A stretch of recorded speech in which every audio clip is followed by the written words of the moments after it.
Alô, bom dia, você está no canal Professor Belém nesta quarta-feira, dia 15 de março de 2023, sejam todos bem-vindos.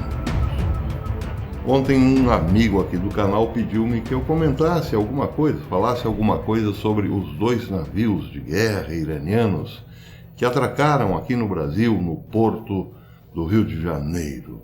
Bem, coincidentemente, isso sim é coincidência, o polêmico ex-espião do Pentágono, o senhor Lawrence Anthony Franklin, publicou um artigo hoje no Gatestone Instituto, falando também desse assunto, desses navios iranianos que chegaram aqui no Brasil.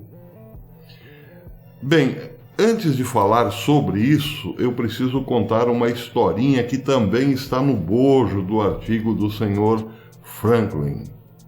Ele diz que os Estados Unidos já estão cercados pela China e pelo Irã. Bem, polêmicas à parte, há um fato concreto nessa história que poderia, ou pelo menos deveria, deixar o Pentágono e a Casa Branca com várias pulgas atrás da orelha. Para comentar isso, claro, preciso contar uma historinha aqui, como ontem. Aliás, os meus amigos gostam das historinhas, então vai aqui mais uma. Era uma vez um país chamado Arábia Saudita que, com o boom do petróleo, tornou-se uma potência econômica. Porque a Arábia Saudita está assentada num inesgotável poço de petróleo. Bem, acontece que a Arábia Saudita, apesar de muito rica, sempre foi fraca militarmente. Então, isso significava para a Arábia Saudita que era preciso ter, sim, um parceiro forte, uma espécie de guarda-chuva para protegê-la. E este guarda-chuva se apresentou como a grande potência emergente da Primeira Guerra Mundial, os Estados Unidos, que resolveram ajudar militarmente ou defender a Arábia Saudita, dar-lhe o guarda-chuva em troca de petróleo muito barato, claro. Então, aquela nação que era uma potência na Primeira Guerra ficou ainda mais poderosa na Segunda Guerra, a ponto de se tornar um império praticamente dominante hoje, hegemônico. Com a ajuda, claro, do petróleo saudita, não é possível esquecer este fato. Então, por piores que tenham sido os governos norte-americanos durante todo o século XX, nenhum dos governantes ou nenhum dos presidentes que chegaram à Casa Branca trataram mal a Arábia Saudita. Todos eles, dos melhores aos piores, sabiam que precisavam tratar bem a sua galinha dos ovos de ouro. Todos eles. Até que, finalmente, chegou ao poder um sujeito chamado Barack Hussein Obama, que ninguém sabia e ninguém sabe até hoje de onde veio. Mas, enfim, ele chegou ao poder e alinhou-se com um inimigo da Arábia Saudita, o Irã, criando, sim, um mal-estar e uma insegurança muito grande no país saudita. Bem, acontece que, misteriosamente, como num passe de mágica, aquele que foi vice-presidente de Barack Hussein Obama voltou ao poder, alguns anos depois, 4 anos depois de Obama, para ser exato. E voltou com a mesma política. Ele começou o seu governo, aliás, criando uma saia justíssima com o reino saudita, pois ele chamou o príncipe herdeiro Mohammed bin Salman de assassino logo nos primeiros dias na Casa Branca. Ele culpou Mohammed bin Salman pelo assassinato do jornalista Jamal Khashoggi, o que deixou o reino absolutamente atônito com o que teria dito o presidente que fora vice de Obama, numa forma assim de quase que dando um tapa na cara do príncipe saudita. Mas Biden ainda pioraria muito mais as coisas com a sua política ambientalista. Ele, antes da invasão da Rússia à Ucrânia, chegou a pressionar a Arábia Saudita a parar com a sua produção de petróleo, porque senão os Estados Unidos a considerariam uma nação pária. O principal parceiro norte-americano no Oriente Médio estava quase que sendo jogado para as cobras, como se diz. E aí, evidentemente, a insegurança da Arábia Saudita aumentou muito, porque, embora continuasse muito rica, continuava também dependente do guarda-chuva militar dos Estados Unidos. E pior ainda, via os Houthis do Iêmen cada vez mais fortes com armas iranianas e o próprio Irã cada vez mais forte a ponto de estar aí muito próximo de anunciar a sua bomba atômica. Então, criou-se um vácuo. Os Estados Unidos deixaram o seu principal parceiro no Oriente Médio de lado. Só que, como a natureza detesta vácuos, o espaço deixado pelos Estados Unidos está sendo ocupado pela China. A China propôs, alguns dias atrás, um acordo de paz. Prestem atenção, um acordo de paz entre a Arábia Saudita e o seu grande parceiro, o Irã, parceiro da China. Pois é. E a Arábia Saudita, ao que tudo indica, está embarcando nessa. Por quê? Porque precisa de defesa, e a China já se apresentou como defensora, já que os Estados Unidos largaram de mão, né? E também precisa de alguma garantia de que não será atacada pelo Irã. Bem, é claro que isso imediatamente cria um problema em outro parceiro americano ali por perto, Israel. Não é preciso lembrar que o Estado moderno de Israel é também um protetorado dos Estados Unidos, de algum modo. Acontece que, quando Donald Trump estava na presidência, ele criou o tal Acordo de Abraão, que visava estreitar os laços de amizade que já estavam rompidos há muitas décadas entre Israel e alguns países do Golfo Árabe. E isso, de fato, começou a acontecer. A proposta de Donald Trump era criar um acordo de paz baseado em largos investimentos para palestinos, para agradar os árabes, mas também entre os árabes, propondo aos árabes uma intercomunicação cultural e comercial com Israel, a fim de adquirir conhecimento e tecnologia desenvolvida por Israel. Ao mesmo tempo, instigava, ou melhor, convencia Israel a não mais enviar colonos para ocupar a Cisjordânia. Bem, Benjamin Netanyahu estava no poder durante aquele acordo, voltou agora e, de certa forma, aceitou as bases do tratado. Os colonos israelenses foram impedidos de progredirem nas suas ocupações da Cisjordânia. Isso agradou os árabes, claro. Mas a promessa de investimento pesado em Israel para os palestinos ainda deveria acontecer, só que Donald Trump não tinha mais 4 anos para desenvolver essa parte do projeto. E aí parece a coisa começou a esfriar um pouquinho. Bem, o fato é que Israel, sim, passou a ter laços de amizade, embora não uma grande amizade, mas passou a frequentar, por exemplo, os palácios de países como Bahrein e Emirados Árabes Unidos, trocando tecnologia e conhecimento. Israel, eventualmente, pode até mesmo cruzar o espaço aéreo desses países do Golfo. Assim também começou uma certa, digamos, possibilidade de conversação com a própria Arábia Saudita. Mas daí chegou Biden e estragou tudo, meteu os pés pelas mãos. Hoje a Arábia Saudita já não está muito satisfeita, digamos assim, em entrar no embalo, vamos dizer, entrar no embalo do Acordo de Abraão. E os países, como os outros países árabes, como Emirados Árabes e Bahrein, estão nessa expectativa. Se de fato a Arábia Saudita firmar um acordo com o Irã, que é arqui-inimigo de Israel, o acordo de paz de Abraão vai para as cucuias. Só que ele será substituído por outro acordo de paz, que parece, para Israel, não significará paz nenhuma, porque já estão comemorando este novo acordo entre Arábia Saudita, Irã e China, grupos como Hamas, Hezbollah, Autoridade Palestina, o próprio Irã e a ala um pouco mais radical em relação a Israel dentro da Arábia Saudita. Os muçulmanos mais moderados poderão sofrer muito com esse possível novo acordo de paz.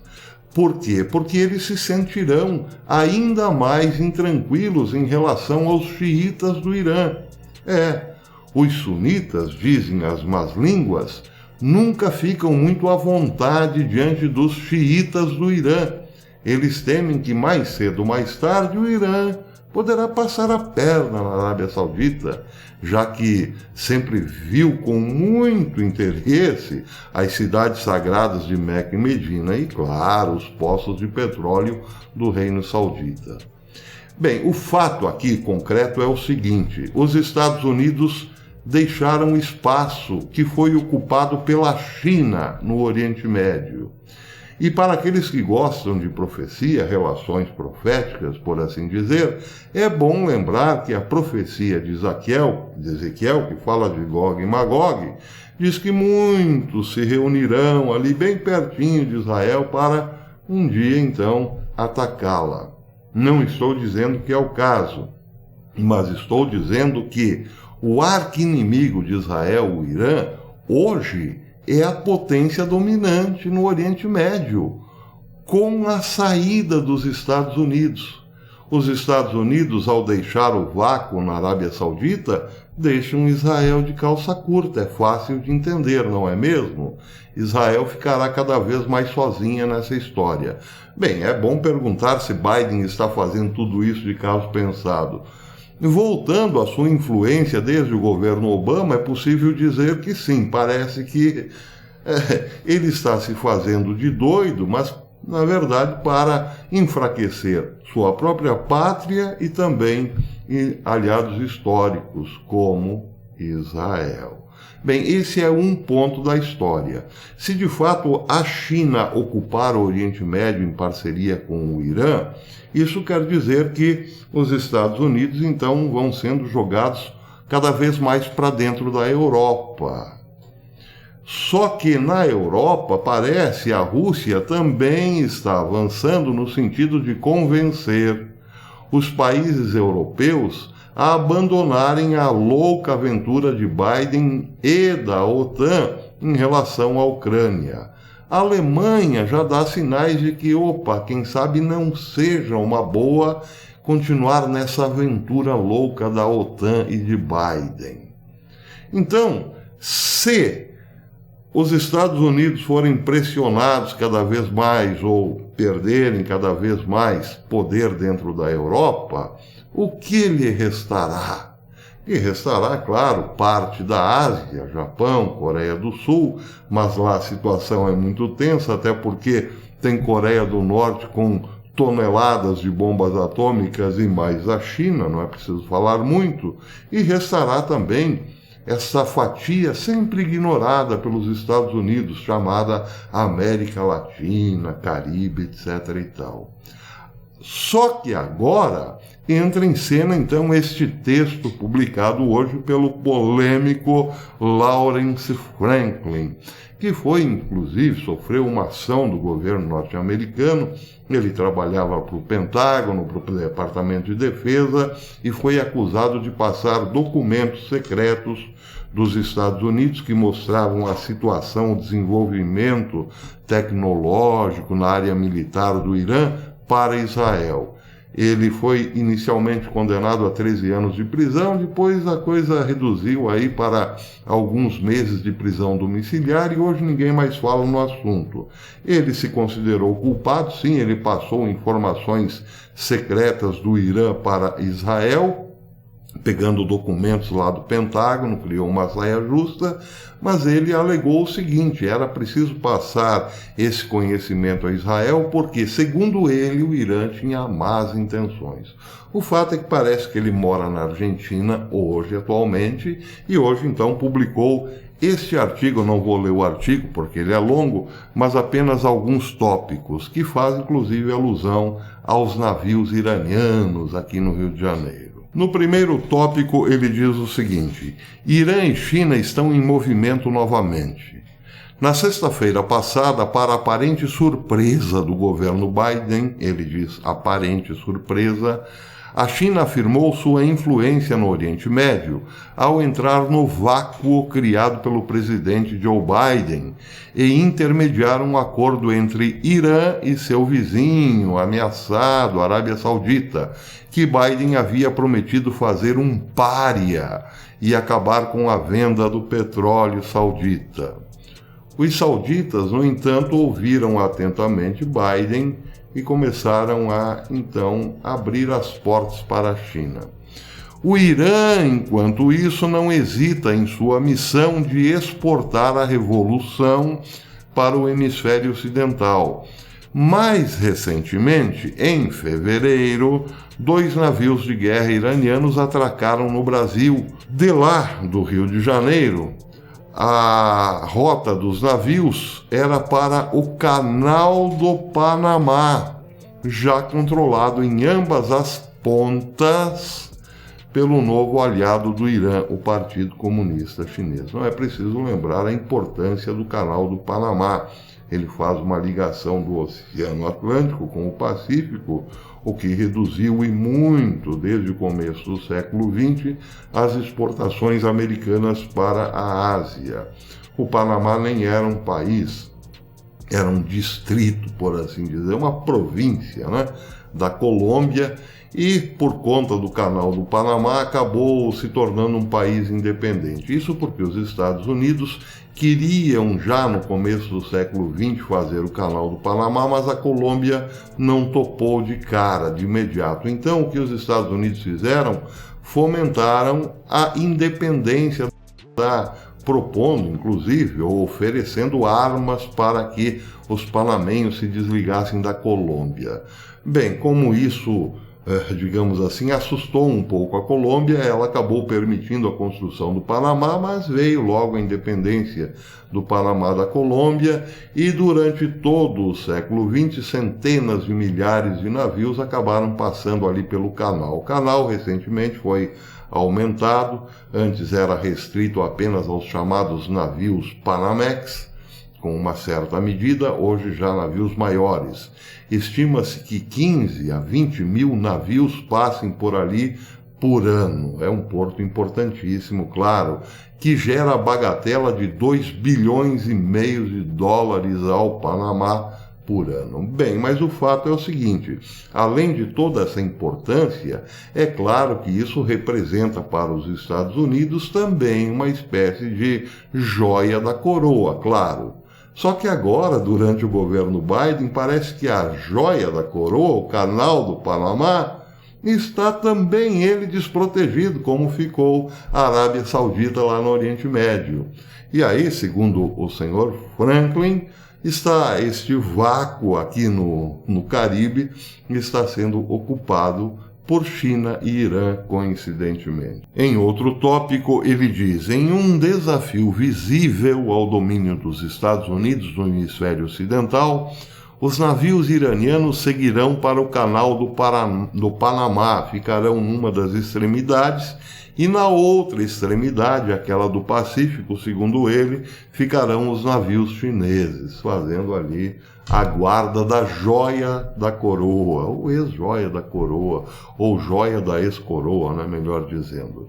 Bem, aqui não está claro se os navios já deixaram o porto do Rio de Janeiro em direção ao Panamá, nem pude eu confirmar se de fato esses navios foram para o Canal do Panamá. Mas fica aqui então a dica do ex-espião do Pentágono. Finalmente, diz ele, não é segredo que a China tem despejado recursos na América do Sul neste século, destruindo o domínio histórico dos Estados Unidos. Bem, num artigo mais antigo, esse publicado em 22 de dezembro de 2020, o senhor Franklin dizia o seguinte, Lawrence Anthony Franklin: parece que a China também tem um objetivo militar na região do Caribe. O ministro da Defesa da China, Wei Fenghe, já adiantou oficialmente a vontade da China de ampliar a cooperação militar com os países caribenhos. Mais preocupante ainda é o comprometimento quanto à segurança dos Estados Unidos diante da incessante expansão portuária no já comercialmente importante porto de Kingston, na Jamaica, bem como no porto de Freeport, nas Bahamas, a possível nova base de operações da China a 145 quilômetros da costa americana. Isso ele alertava em dezembro, no final de 2020. Hoje, além dos portos de Kingston, na Jamaica, e Freeport, nas Bahamas, então parece que o controle já de chineses e iranianos avança para o mais importante dos canais, depois junto com o canal de Suez, né, os canais do mundo, o canal do Panamá. Bem, então é isso. Ao se confirmarem as palavras do senhor Lawrence Anthony Franklin, já temos uma certa ideia do que faziam dois navios iranianos no Porto do Rio de Janeiro. Estavam reabastecendo para seguir viagem ao Caribe. Isso quer dizer, claro, que aos pouquinhos Irã e China vão ocupando o hemisfério sul, bem no quintal dos Estados Unidos.